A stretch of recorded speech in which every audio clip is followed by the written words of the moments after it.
Cette nuit, pendant que tu glisseras vers le sommeil, une partie de ton cerveau va s'activer plus fort que lorsque tu lis ces lignes, plus fort que dans la plupart de tes journées en pleine lumière.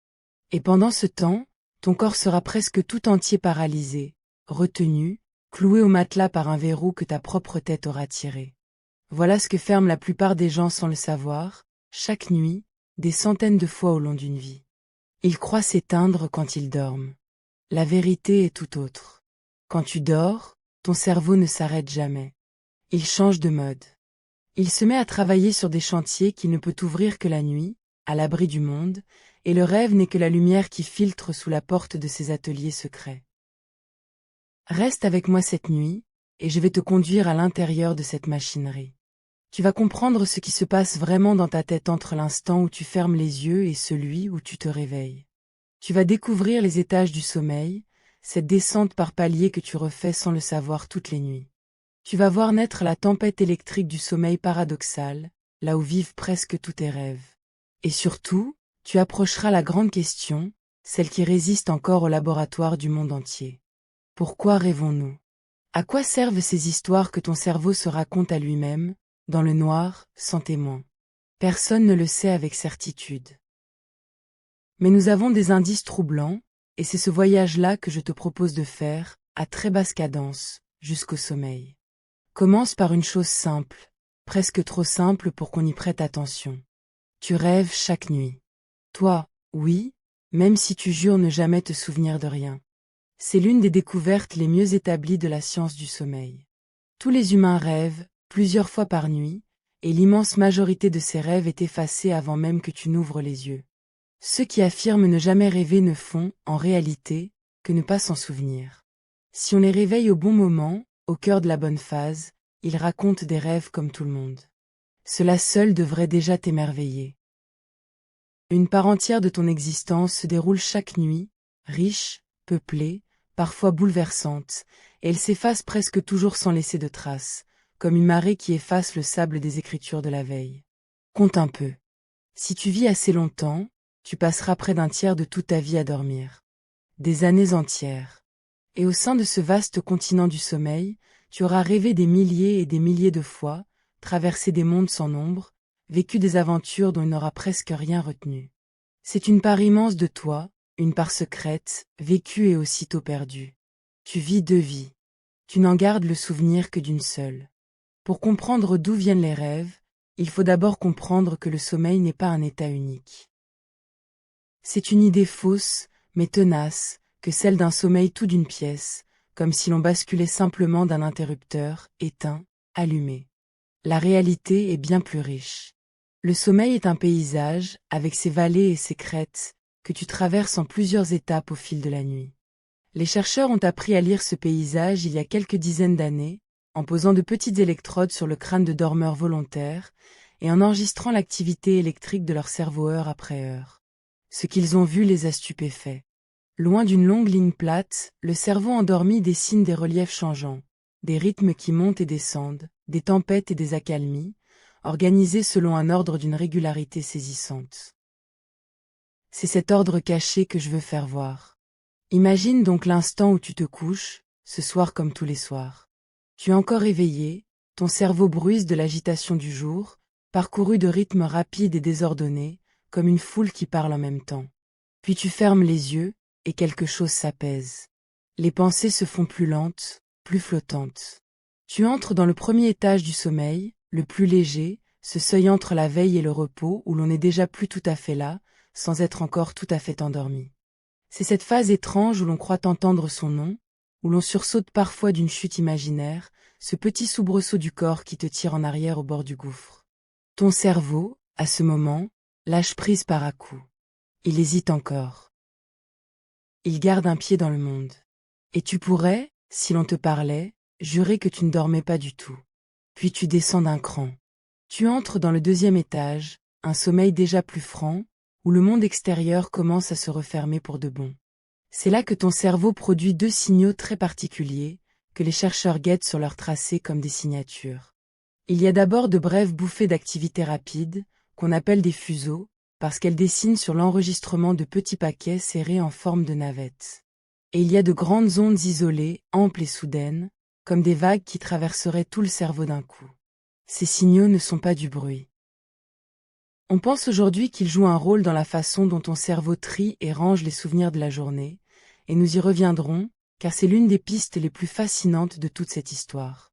Ces petites bouffées d'activité, ces fuseaux qui surgissent par milliers au long de la nuit, seraient comme autant de coups de pinceau qui fixent un souvenir, le retouchent, le rendent un peu plus durable. Plus une nuit en compte, mieux certains apprentissages se gravent, semble-t-il. C'est une chose étonnante à concevoir. Pendant que tu reposes, ignorant tout ce qui se trame, ton cerveau s'affaire en silence à consolider ce que tu as appris dans la journée, un geste, un mot, un visage, une mélodie. Il travaille sur toi pendant que tu ne fais rien. Pour l'instant, retiens seulement que tu t'enfonces, palier après palier, et que ton cerveau, loin de se taire, se met à parler une langue nouvelle, faite de signaux que la science apprend tout juste à déchiffrer. Et c'est dans ce deuxième étage, plus encore qu'ailleurs, que se révèle une vérité un peu déroutante. Pendant ton sommeil, ton cerveau ne se coupe pas tout à fait du monde. Il monte la garde, à sa façon. Une part de lui reste à l'écoute, prête à te réveiller si un danger se présente. C'est pourquoi un bruit léger mais inhabituel, un grincement, un pas, le pleur d'un enfant, peut te tirer du sommeil en un instant, tandis qu'un vacarme familier et régulier, lui, te laisse dormir. Ton cerveau trie les sons même endormis, distingue ce qui menace de ce qui ne menace pas, et ne sonne l'alarme qu'au besoin. Songe à ce que cela révèle. Même au plus loin de ta veille, une sentinelle veille en toi, héritée de temps anciens où dormir était dangereux, où il fallait pouvoir s'éveiller d'un coup pour échapper au péril. Tu ne dors jamais tout à fait sans garde. Une part de toi monte la garde sur ton propre repos. Poursuis ta descente avec moi. Sous ce deuxième étage s'ouvre le sommeil le plus profond de tous, celui que l'on nomme le sommeil lent profond. Ici, le paysage change tout à fait. Les rythmes rapides du jour ont disparu. À leur place s'étendent de grandes ondes amples et lentes, qui roulent à travers le cerveau comme une houle océane, longue, puissante, régulière. C'est le sommeil le plus réparateur, le plus difficile à interrompre. Si l'on te réveillait à cet instant, tu serais lourd, désorienté, incapable de dire où tu es ni quelle heure il peut bien être. Ton corps, lui, profite de ce moment pour se réparer en silence, pour reconstruire ses tissus, pour libérer les substances qui aident à grandir et à guérir. C'est dans ces grandes profondeurs que ton organisme se ressource le plus, là où le sommeil est le plus dense, le plus opaque, le plus loin du monde des éveillés. Songe un instant à quel point ce besoin de descendre dans les profondeurs est puissant en toi. Si une nuit tu ne dors pas assez, si tu rognes sur ton sommeil, ton cerveau garde le compte. Il sait exactement ce qui lui manque. Et la nuit suivante, dès qu'il le peut, il plonge plus vite et plus loin dans le sommeil profond, comme pour attraper ce qui lui a été pris. C'est ce que les chercheurs ont observé en privant des dormeurs de leur repos. Le cerveau ne réclame pas n'importe quel sommeil au hasard. Il réclame d'abord les profondeurs, ces grandes ondes lentes dont il a un besoin si pressant qu'il les fait revenir en priorité. C'est le signe que cette part du sommeil n'est pas un luxe, mais une nécessité que rien ne peut contourner. On ne peut pas tromper le besoin de dormir. On peut seulement le repousser, et le payer plus tard, avec intérêt. Et c'est ici, dans cette profondeur, que se cache l'une des découvertes les plus surprenantes des dernières années, une de celles qui ont changé notre façon de voir le sommeil. Reste un instant avec moi, car cela vaut la peine. Pendant longtemps, on s'est demandé pourquoi le sommeil profond était si vital, pourquoi le manquer ne pardonne pas, pourquoi une nuit écourtée laisse l'esprit brumeux et le corps las. Une partie de la réponse est venue d'une découverte inattendue sur ce qui se passe dans le cerveau lui-même, dans la nuit profonde. Mais cette réponse, je te la garde pour un peu plus tard, car elle mérite qu'on l'aborde au bon moment. Sache seulement, pour l'instant, que dormir n'est pas une perte de temps, ni un simple repos. C'est un travail patient. Un travail que le corps et le cerveau ne peuvent accomplir qu'endormis, et que rien d'autre ne remplace. Maintenant que tu es descendu jusqu'au plus profond, quelque chose d'inattendu se produit. Au lieu de rester là, au fond, ton cerveau remonte. Il refait le chemin en sens inverse, traverse de nouveau les étages plus légers, et tu pourrais croire qu'il va te réveiller. Mais non. Arrivé près de la surface, il bifurque, et il entre dans un état tout à fait à part, un état si étrange que ceux qui l'ont découvert ont d'abord cru à une erreur de leurs appareils. C'est l'état où vivent tes rêves les plus intenses, les plus vifs, les plus chargés d'histoire. C'est le sommeil paradoxal. Et son nom n'est pas un caprice. Il porte en lui toute l'étrangeté de ce qui va suivre. Car ce qui se passe là défie le bon sens, et c'est bien cela qui en fait l'un des plus grands mystères du cerveau humain. Laisse-moi te raconter comment on l'a découvert, car l'histoire est belle. Au milieu du XXe siècle, dans un laboratoire américain, des chercheurs observaient des dormeurs au fil de la nuit. L'un d'eux remarqua une chose troublante. À intervalles réguliers, alors que le dormeur semblait plongé dans un sommeil très profond, ses yeux se mettaient à bouger sous ses paupières closes, vite, par saccades, comme s'il suivait du regard une scène invisible. On a nommé cette phase d'après ce mouvement des yeux, ces rapides allers-retours sous les paupières. Et quand on réveillait les dormeurs juste à ce moment, presque tous racontaient un rêve, vif et détaillé, qu'ils venaient d'interrompre. C'était la première fois qu'on pouvait, en quelque sorte, prendre le rêve sur le fait, le surprendre au moment où il avait lieu. On avait trouvé la porte d'entrée du monde des rêves. Mais le plus étonnant restait à venir. Quand les chercheurs examinèrent l'activité du cerveau pendant cette phase aux yeux mobiles, ils crurent d'abord s'être trompés de tracé. Car l'activité électrique qu'ils voyaient ressemblait à s'y méprendre à celle d'un cerveau en plein éveil. Une activité rapide, intense, foisonnante. Si l'on s'en était tenu à ce signal, on aurait juré que la personne était en train de réfléchir, de parler, de marcher. Et pourtant elle dormait, plus difficile à réveiller encore qu'à d'autres moments de la nuit. Voilà le paradoxe qui a donné son nom à cette phase. Un cerveau en pleine effervescence, presque comme en plein jour, logé dans un corps plongé dans un sommeil épais. Un esprit qui veille dans une enveloppe qui dort. C'est cette contradiction même qui fait du sommeil paradoxal l'une des énigmes les plus tenaces de la biologie. Et il y a, dans ce paradoxe, un détail qui devrait te donner le frisson. Pendant cette phase, ton cerveau s'emballe, il invente, il met en scène des aventures parfois folles où tu cours, où tu voles, où tu te bats, où tu fuis.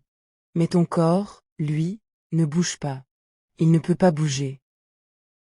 Pendant le sommeil paradoxal, tes muscles sont comme débranchés, coupés du cerveau, plongés dans une paralysie presque totale.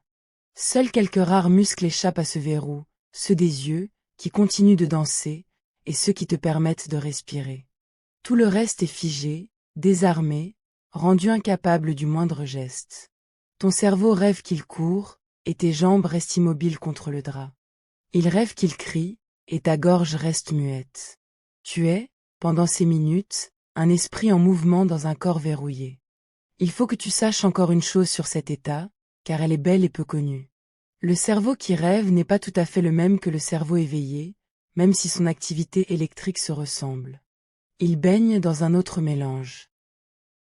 Pendant la journée, ton cerveau travaille sous l'influence de certaines substances qui te gardent attentif, vigilant, capable de juger, de te repérer dans le temps et de te souvenir de ce que tu fais. Or, pendant le sommeil paradoxal, ces substances de la vigilance s'effacent presque tout à fait, tandis que d'autres, celles qui nourrissent les images et les émotions, continuent de couler à flot. Le cerveau du rêve est donc un cerveau au régime chimique inhabituel, privé de ses garde-fous ordinaires, livré à ses propres images sans le contrôle qui, le jour, les tient en bride. Voilà pourquoi, sans doute, le rêve a cette liberté folle, cette logique flottante, cette façon de tout accepter sans s'étonner. Ce n'est pas un cerveau abîmé. C'est un cerveau réglé tout autrement, accordé à une autre musique, le temps d'une nuit. Pourquoi cette paralysie? Voilà une question dont la réponse, elle, est plutôt bien comprise, et elle est rassurante. Cette paralysie est une protection. Ton cerveau, en rêvant, envoie de véritables commandes de mouvement, comme s'il voulait faire courir tes jambes ou lever tes bras. Si rien ne les arrêtait, tu vivrais tes rêves pour de bon, avec ton corps, tu te lèverais pour fuir un danger imaginaire, tu frapperais un ennemi qui n'existe pas, tu te précipiterais peut-être par la fenêtre en croyant t'envoler. Pour t'en empêcher, ton tronc cérébral, cette partie ancienne et profonde à la base de ton crâne, coupe net la transmission entre le cerveau qui rêve et les muscles du corps. Il met le corps en sommeil pour que l'esprit puisse rêver sans danger. C'est une sécurité d'une élégance remarquable, mise au point par l'évolution sur des millions d'années, et tu l'actives, sans le savoir, chaque nuit. Mais il arrive que ce verrou se grippe, et c'est là que les choses deviennent étranges, parfois inquiétantes. Tu as peut-être déjà vécu ce moment terrifiant où l'on se réveille en pleine nuit, l'esprit déjà clair, conscient de sa chambre, mais incapable du moindre mouvement. On voudrait crier, lever un bras, et rien ne répond. Le corps reste de pierre. Cet état porte un nom, la paralysie du sommeil, et il n'a rien de surnaturel, même s'il a nourri d'innombrables légendes de présence nocturne et de démons assis sur la poitrine des dormeurs. Ce qui se passe, simplement, c'est que la paralysie du sommeil paradoxal ne s'est pas levée à temps. Ton esprit s'est réveillé avant que ton corps n'ait été rebranché. Pendant quelques secondes, parfois quelques minutes, tu es éveillé dans un corps encore endormi, encore verrouillé. C'est désagréable, parfois effrayant, mais cela passe toujours, et cela ne te fait aucun mal. C'est seulement le verrou de la nuit qui tarde un peu à s'ouvrir. À l'inverse, il arrive aussi, dans des cas plus rares, que la paralysie ne se mette pas en place quand elle le devrait. Chez certaines personnes, le corps n'est pas verrouillé pendant le sommeil paradoxal, et alors les rêves se vivent pour de bon. Ces dormeurs gesticulent, parlent, frappent, courent dans leur lit, mettant parfois en scène, avec leur corps, les combats et les fuites de leurs rêves. C'est un trouble réel, que les médecins connaissent bien, et qui montre par l'envers à quel point cette paralysie nous protège chaque nuit. Quand le verrou manque, le rêve déborde dans le monde. Cela seul devrait te faire mesurer la finesse du mécanisme qui, en temps normal, te tient bien tranquille et sans mouvement pendant que ton esprit galope. Mais laisse cela de côté pour l'instant, car nous touchons enfin au cœur de notre voyage, à la question qui résiste à tout, la grande énigme que je t'avais promise. Pourquoi rêvons-nous?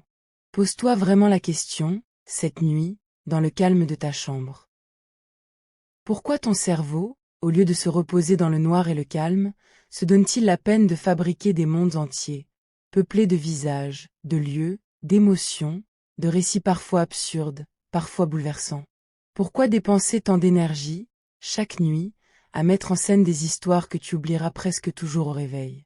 La vérité, qu'il faut te dire avec franchise, est que personne ne le sait avec certitude. Le rêve est l'un des derniers grands mystères du cerveau humain. Nous savons quand il se produit, nous savons décrire la tempête électrique qui l'accompagne, mais sa raison d'être profonde nous échappe encore. Et c'est bien là ce qui rend cette question si belle. Tu vas t'endormir cette nuit, comme chaque nuit, vers une expérience que la science n'explique pas encore tout à fait. Avant de te montrer ce que la science en pense, songe un instant à tout ce que les hommes ont cru, avant elle, au sujet des rêves. Car cette question est sans doute aussi vieille que l'humanité. Depuis que nos ancêtres dorment, ils rêvent, et depuis qu'ils rêvent, ils se demandent ce que veulent dire ces visions de la nuit. Pendant des millénaires, on a vu dans les rêves des messages venus d'ailleurs. Des avertissements, des présages, des paroles d'esprit ou de Dieu, glissées dans le sommeil des vivants. On y cherchait l'avenir, on y lisait des signes, on bâtissait des décisions entières sur une image vue en songe. Le rêve était une porte vers un autre monde, un canal par lequel l'invisible se faisait entendre. Et l'on comprend pourquoi. Quoi de plus troublant que de vivre, chaque nuit, des aventures entières, peuplées de morts revenus, de lieux inconnus, d'événements à venir, sans jamais quitter sa couche. Devant un tel mystère, il était naturel de chercher du sens au-delà de soi. Puis vint une autre idée, il y a un peu plus d'un siècle, qui déplaça le mystère du dehors vers le dedans. On commença à penser que le rêve ne venait pas d'ailleurs, mais de toi, des profondeurs cachées de ton propre esprit. Que les images de la nuit étaient des désirs, des peurs, des souvenirs enfouis, remontant à la surface sous des formes déguisées pendant que la garde de la raison s'endormait.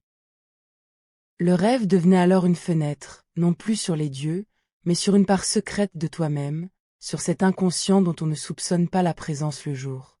Cette idée a marqué les esprits pour longtemps, elle continue de fasciner.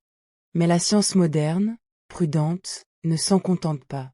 Elle ne nie pas que les rêves puissent refléter nos préoccupations, nos émotions, ce qui nous habite.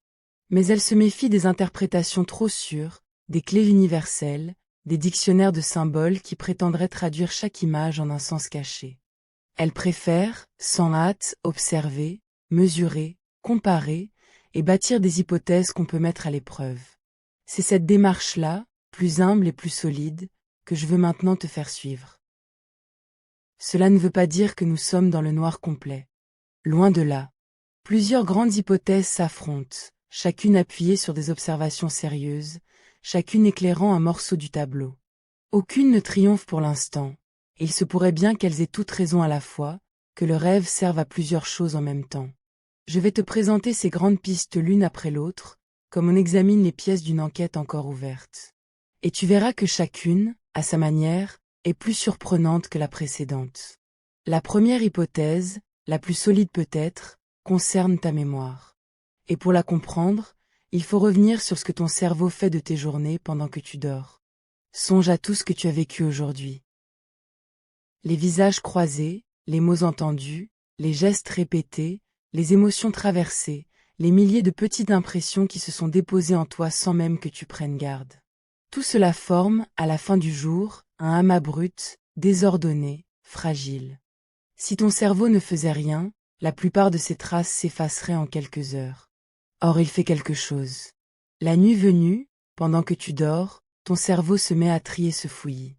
Il choisit ce qui mérite d'être gardé, il renforce certains souvenirs, en laisse effacer d'autres, et range peu à peu les traces fragiles du jour dans des réserves plus durables.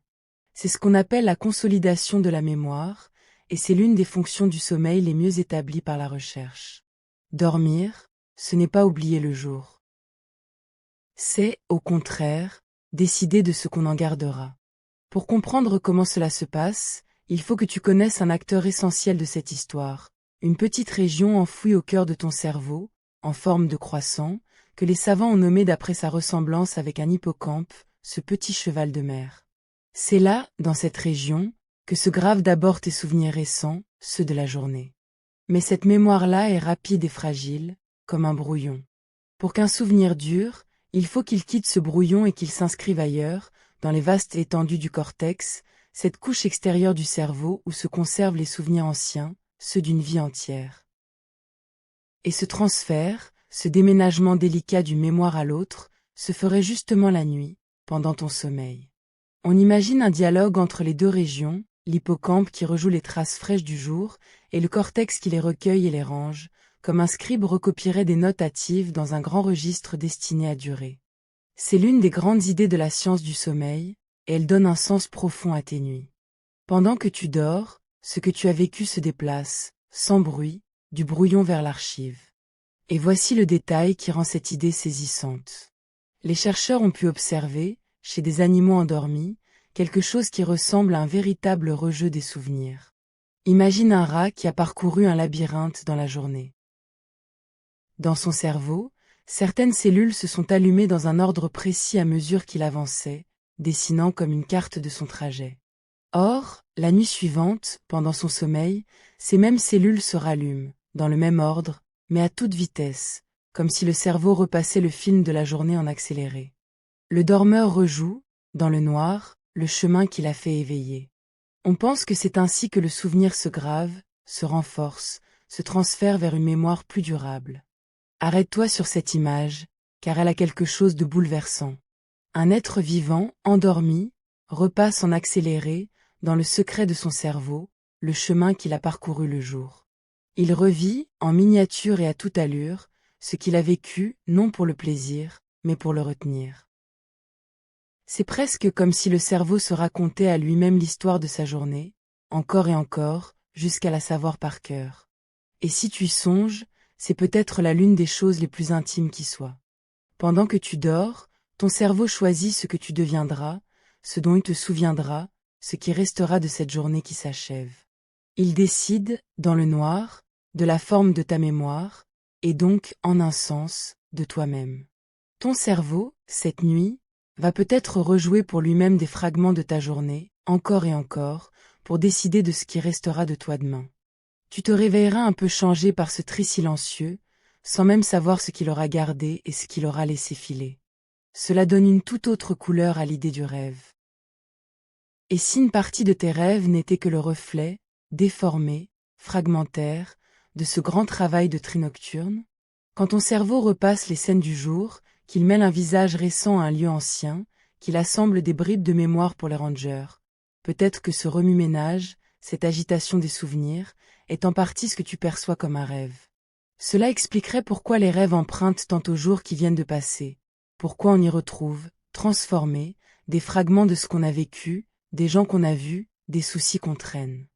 Le rêve serait alors un peu comme la lumière sous la porte de l'atelier, l'écho conscient d'un travail qui, lui, se fait dans l'ombre. Cette idée est belle, mais retiens bien qu'elle reste une hypothèse. Tous les rêves ne se réduisent pas à du tri de mémoire, et c'est là qu'une autre piste, plus étonnante encore, entre en scène. Mais avant d'y venir, il faut que tu connaisses une face plus lumineuse encore de ce travail nocturne de la mémoire. Car ranger les souvenirs, ce n'est pas seulement les empiler. C'est aussi les relier entre eux, tisser des ponts entre des choses apprises à des moments différents, dégager des règles cachées, trouver des liens qu'on n'avait pas vus le jour. Et cela, le sommeil semble le faire mieux que la veille. Les chercheurs ont remarqué qu'après une nuit de sommeil, on résout parfois un problème qui résistait la veille. On comprend soudain ce qui restait obscur, on voit une solution qui n'apparaissait pas. C'est cette sagesse populaire que l'on connaît, ce conseil de laisser la nuit porter conseil, de dormir avant de décider. Il y aurait là une vérité profonde. Pendant que tu dors, ton cerveau ne se contente pas de classer. Il rapproche, il combine, il essaie des assemblages nouveaux, et parfois, au matin, il te tend une idée toute neuve, née dans le noir de ce brassage. Bien des découvertes, bien des inventions, dit-on, sont venues ainsi, au réveil, ou au seuil du sommeil, comme un cadeau de la nuit. Le rêve et le sommeil tout entier seraient alors non seulement les gardiens de ta mémoire, mais aussi, à leur façon, des artisans de ta pensée, des ouvriers de ton invention. Car certains chercheurs ont remarqué une chose curieuse au sujet du contenu de nos rêves. Si tu prêtes attention, beaucoup de rêves ne sont pas paisibles.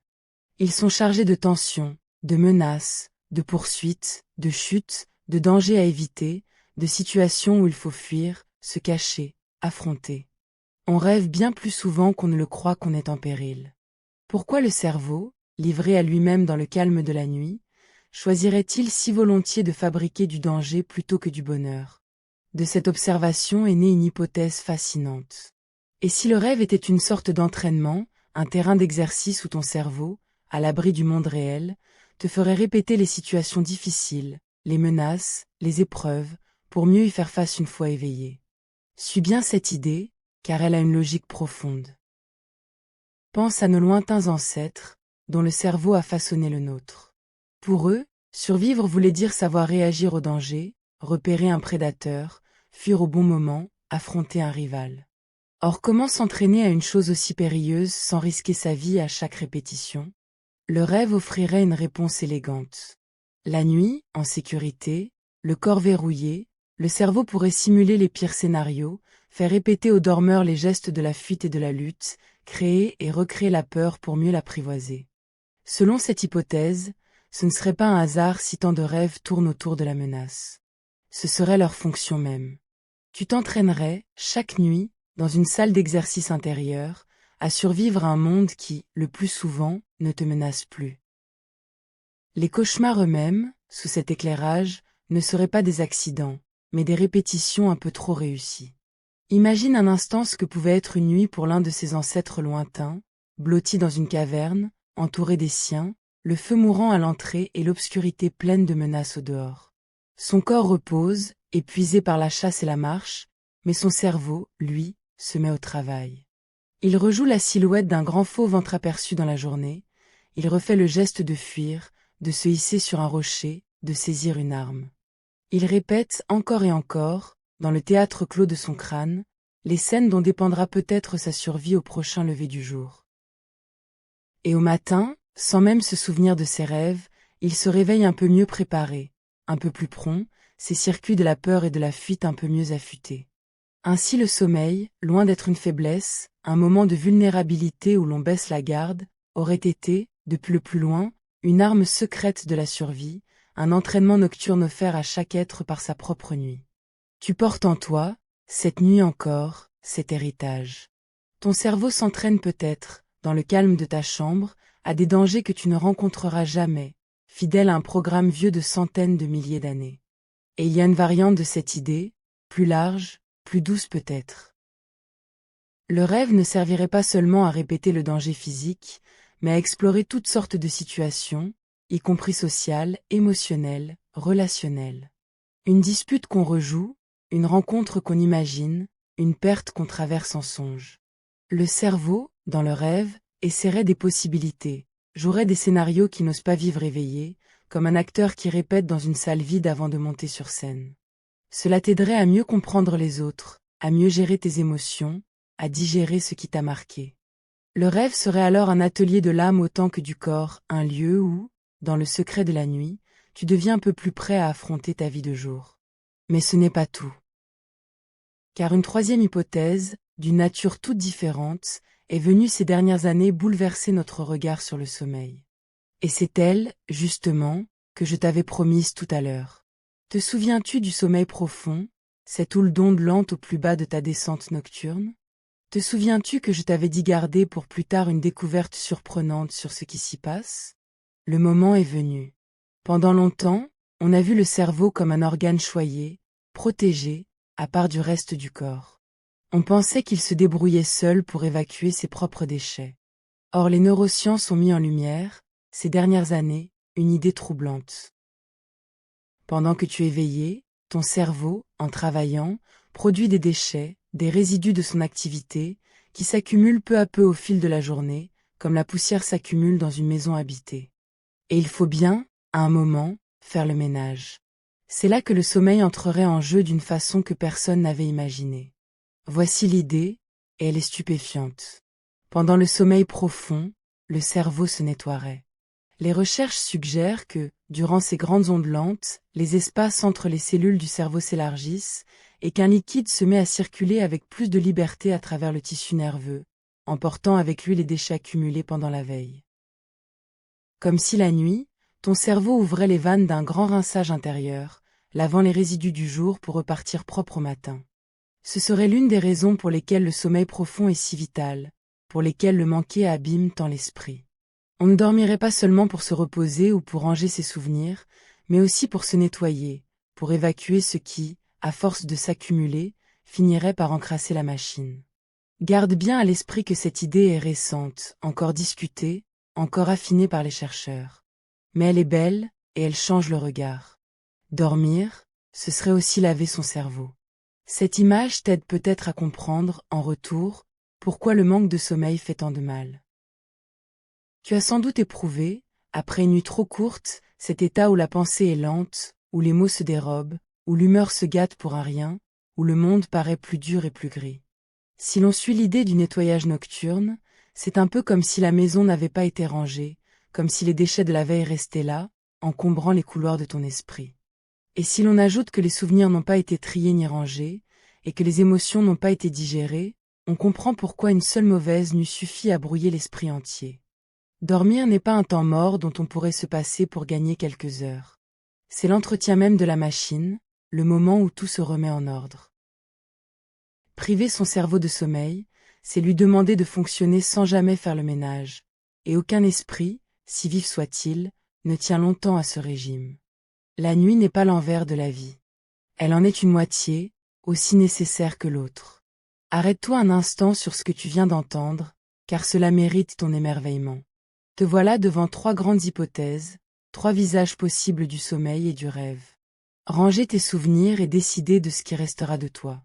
T'entraîner, dans le secret de la nuit, à affronter les dangers et les épreuves de l'existence. Et nettoyer ton cerveau des résidus du jour, pour repartir clair au matin. Trois fonctions, trois mystères, et la science qui, pour l'instant, ne tranche pas entre eux. Peut-être que le sommeil fait tout cela à la fois. Peut-être que le rêve n'est qu'un effet secondaire de ce grand travail nocturne, le reflet conscient de chantier qui se mènerait de toute façon.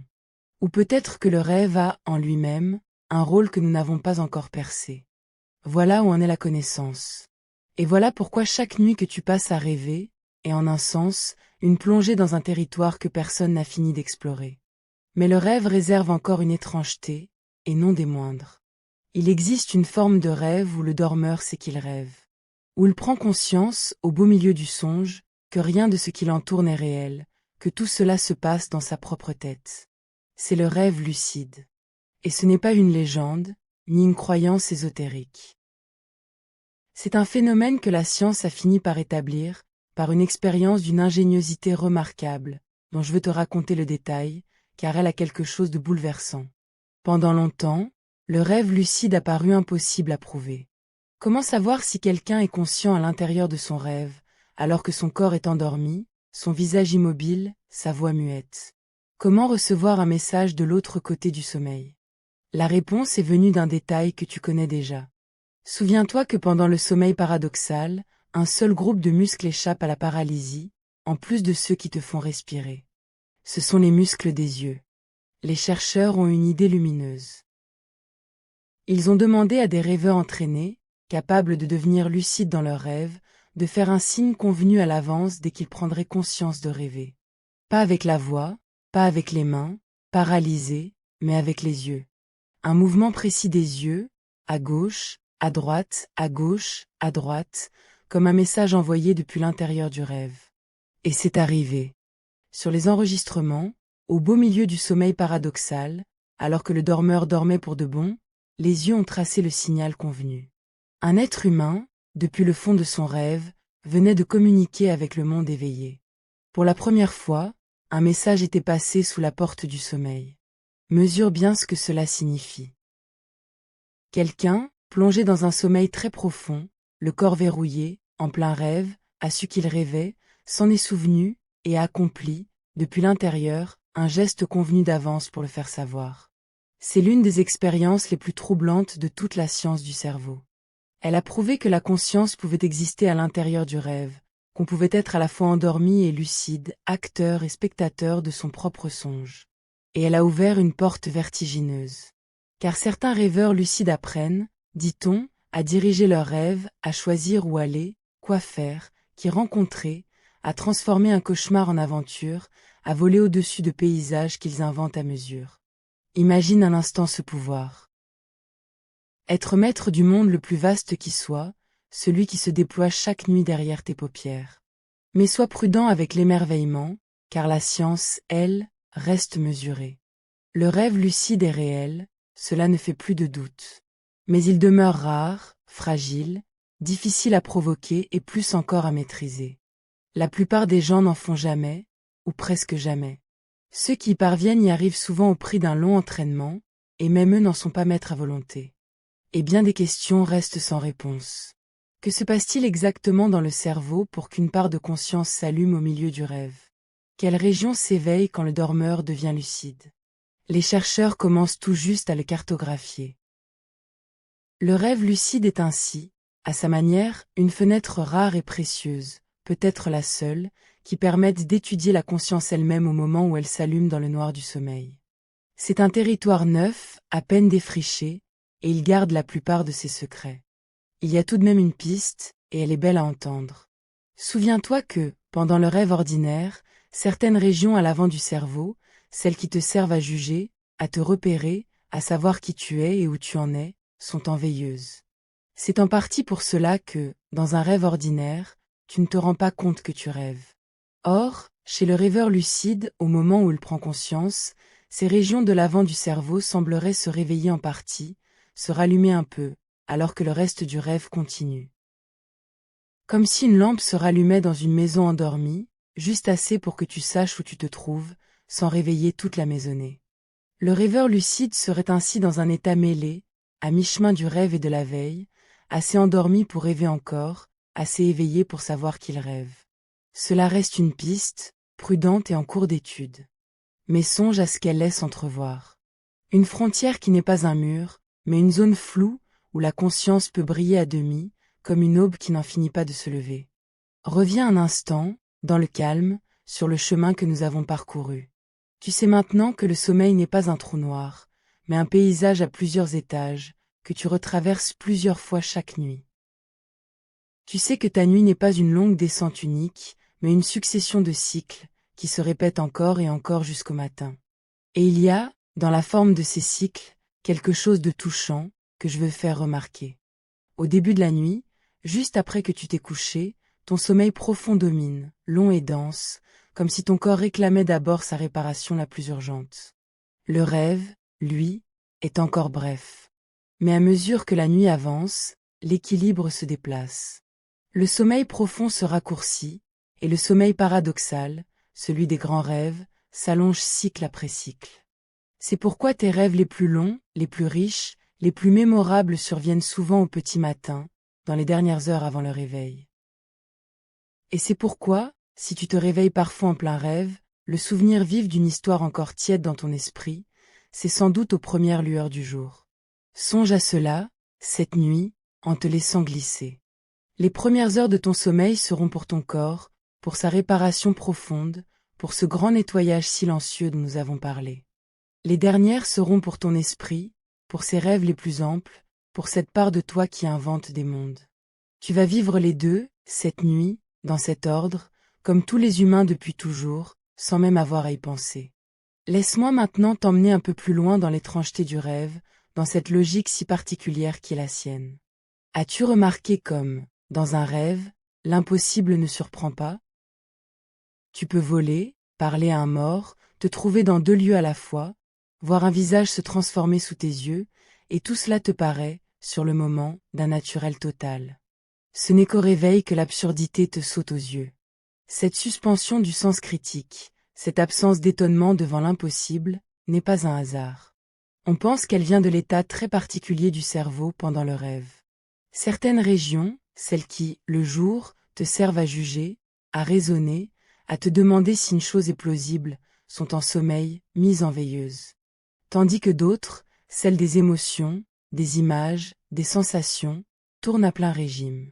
Ton cerveau rêvant est un cerveau déséquilibré, débridé du côté des images et de l'émotion, endormi du côté de la critique. Voilà pourquoi le rêve a cette saveur unique, à la fois intense et insensée. Et puis il y a le temps, ce temps si étrange qui règne dans les rêves. Tu as peut-être déjà vécu un rêve qui semblait durer des heures, une aventure entière, un long voyage, et tu t'es réveillé pour découvrir que quelques minutes seulement s'étaient écoulées. Ou l'inverse, un rêve fugace au réveil, alors qu'une phase entière de sommeil paradoxal venait de passer. Le temps du rêve ne coule pas comme celui de la veille. Il si dilate, il si replie, il saute. Tu peux trouver un endroit, puis un autre, sans le moindre trajet entre les deux. Tu peux retrouver un âge ancien, te promener dans une maison de ton enfance, croiser des gens de différentes époques de ta vie réunis dans la même scène. Le rêve mélange les temps comme il mélange les lieux, sans souci de cohérence, parce que la part de toi qui, le jour, tient le fil du temps et veille à l'ordre des choses, dort elle aussi.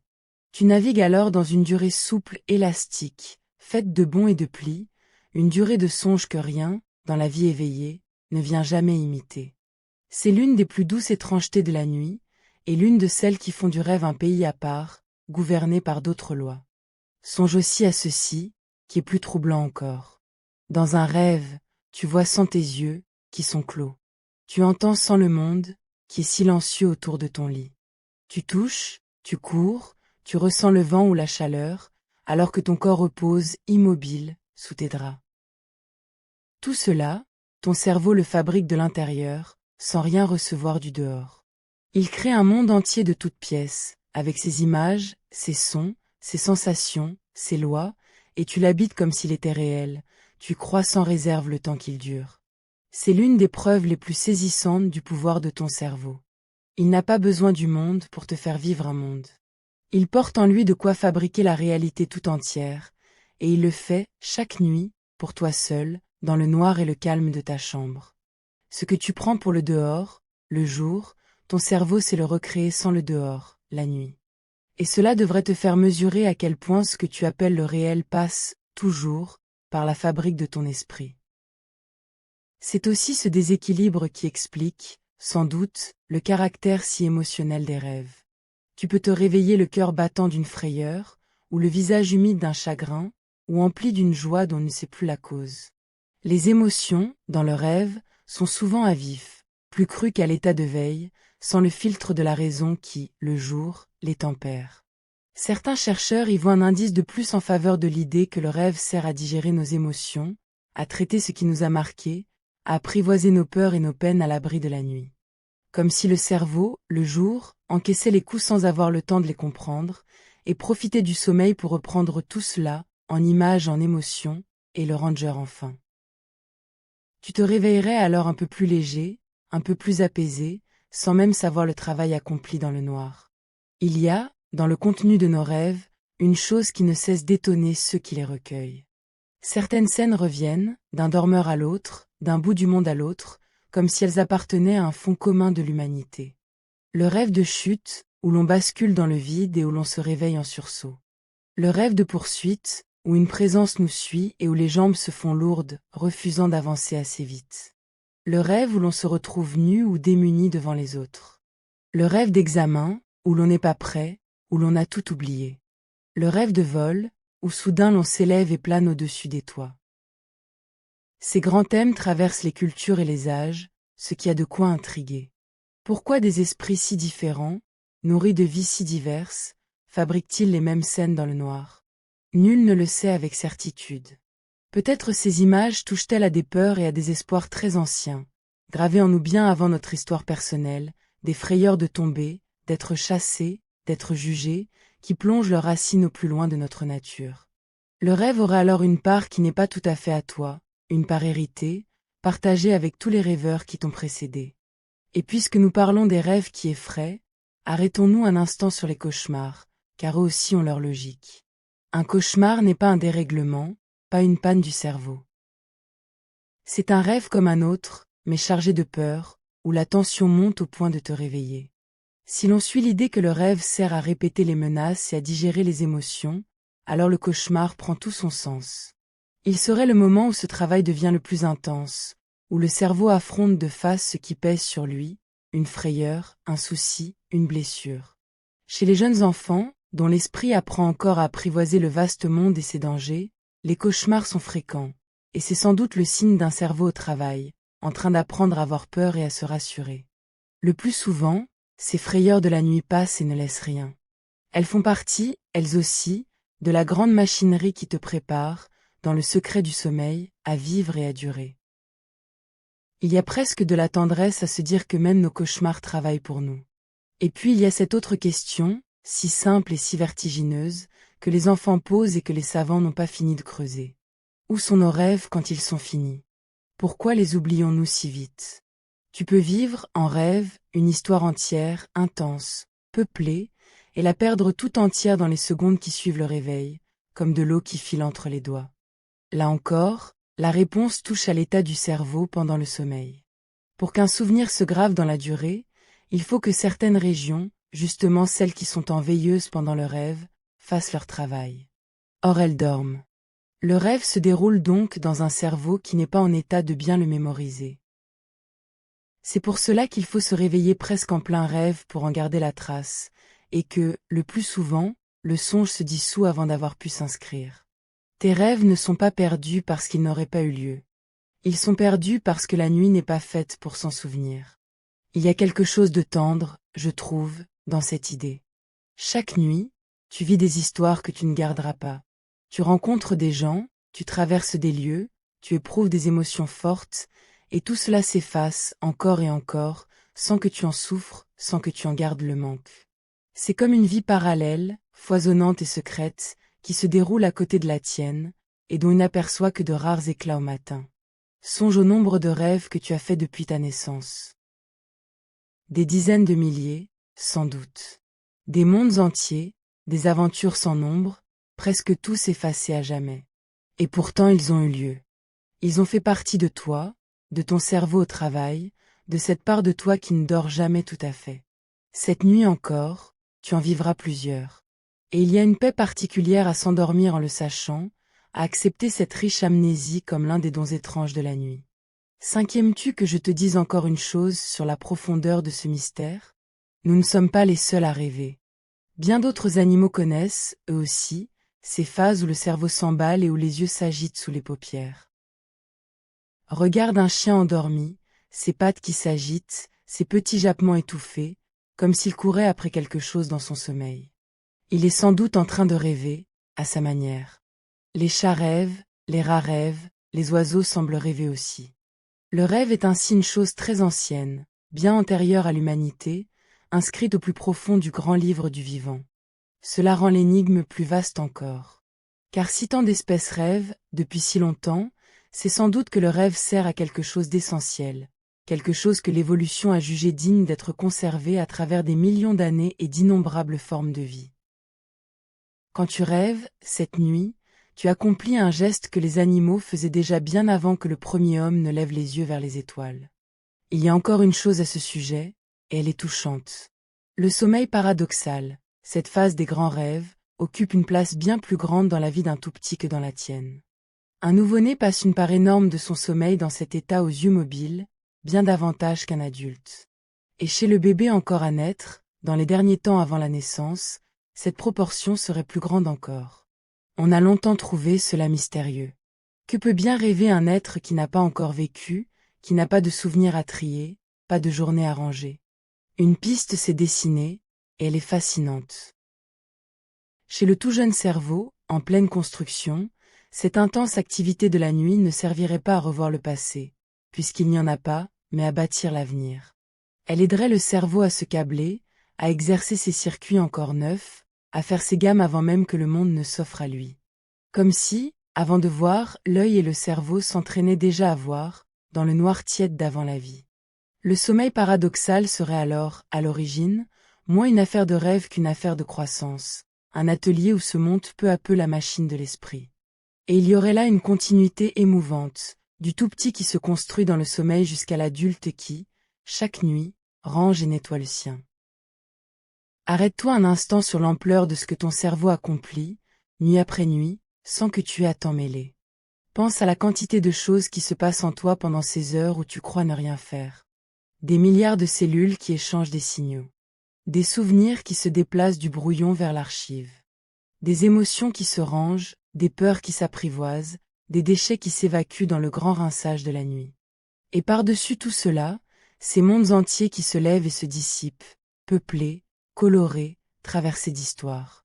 Tout ce travail prodigieux se fait dans le calme, sans bruit, sans que tu aies à lever le petit doigt. Tu n'as qu'à fermer les yeux et te laisser glisser, et la grande machinerie se met en route, sur d'elle héritée de millions d'années. Il y a là une forme de confiance à éprouver, une paix à puiser. Ton corps sait dormir. Ton cerveau sait rêver. Tu n'as rien à apprendre, rien à réussir. Il te suffit de te laisser porter par ce qui, en toi, sait déjà très bien ce qu'il a à faire.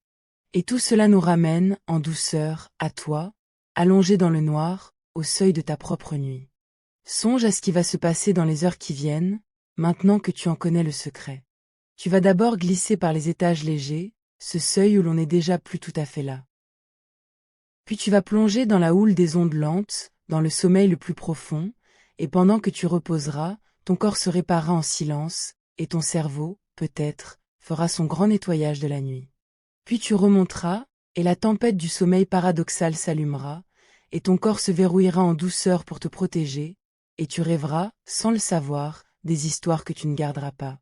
Et tout cela recommencera, cycle après cycle, le rêve gagnant peu à peu sur le repos, jusqu'à ce que la lumière du matin vienne te rappeler, en douceur, vers le monde de la veille. Il y a, dans cette mécanique, une beauté que je voudrais que tu emportes avec toi dans le sommeil. Pense que chaque nuit, depuis l'aube de l'humanité, chaque être humain a refait ce voyage. Tes parents, leurs parents, et tous les ancêtres jusqu'au fond des âges, tous ont descendu ces mêmes étages, tous ont connu cette même tempête électrique derrière leurs paupières, tous ont rêvé des rêves qu'ils ont oubliés. C'est l'une des expériences les plus universelles, les plus partagées qui soient. Tu n'es pas seul à faire ce voyage cette nuit. Des milliards d'êtres humains, de par le monde, le font en même temps que toi, chacun dans son lit, chacun plongé dans ses propres songes secrets. Et au-delà des hommes, d'innombrables créatures rêvent aussi, dans les forêts, dans les nids, dans les terriers, sous le même grand silence de la nuit. Tu rejoins, en t'endormant, une immense communauté de rêveurs, vivante depuis des millions d'années. Et il faut le dire avec franchise, maintenant que nous arrivons au terme de ce voyage. Tout ce que nous avons exploré ensemble, ces phases, ces ondes, cette paralysie, ces hypothèses sur la mémoire, la simulation, le nettoyage, tout cela est sérieux, fondé sur des années de patiente recherche. Mais il reste autour du rêve un vaste cercle d'ombre que la science n'a pas encore éclairé. Nous savons décrire ce qui se passe dans le cerveau quand tu rêves, mais nous ne savons pas dire pourquoi tu rêves de telle chose plutôt que de telle autre. Nous ne savons pas pourquoi un visage surgit, pourquoi un lieu revient, pourquoi telle émotion te saisit dans le noir. Nous ne savons même pas, avec certitude, à quoi sert vraiment le rêve, ni s'il sert à quelque chose en lui-même, ou s'il n'est que l'écume d'autres travaux nocturnes. Nous commençons tout juste à comprendre ce qui s'allume dans le cerveau du rêveur lucide, et le mystère de la conscience. Cette chose qui fait que tu vis ton rêve de l'intérieur, demeure l'une des plus grandes énigmes de toute la science. Voilà où nous en sommes. Un sujet aussi familier que le sommeil, aussi quotidien que le rêve, garde encore, au cœur de notre époque, l'essentiel de ses secrets. Et il y a, dans cet aveu d'ignorance, quelque chose de plus beau qu'une fausse certitude. Tu vas franchir, cette nuit, une frontière que les plus grands savants regardent du dehors sans pouvoir la passer. Et puis il faut bien le dire, dans tout ce que nous savons et tout ce que nous ignorons, il reste cette part qui ne sera peut-être jamais réduite à des explications. Le rêve restera sans doute toujours, en partie, une expérience que les mots et les mesures ne capturent pas tout à fait. On peut décrire la tempête électrique, cartographier les régions qui s'allument et celles qui s'éteignent, mesurer le mouvement des yeux et la paralysie du corps. Mais ce que c'est, de l'intérieur, que de vivre un rêve, cette étrange réalité que tu habites chaque nuit, cela t'appartient à toi seul, et personne ne le verra jamais à ta place. Chaque rêve est un monde dont tu es l'unique habitant, l'unique témoin, l'unique voyageur. La science éclaire les murs et la mécanique. Mais ce qui se passe à l'intérieur, le théâtre lui-même, reste à jamais ton secret. Alors cette nuit, laisse-toi aller vers ce territoire en sachant qu'il est à la fois étudié et insondable, connu dans sa forme et mystérieux dans son fond. Tu vas devenir, dans quelques instants, l'explorateur d'un monde que les plus grands savants observent depuis le dehors sans pouvoir y entrer. Tu vas franchir une porte que personne ne peut franchir à ta place.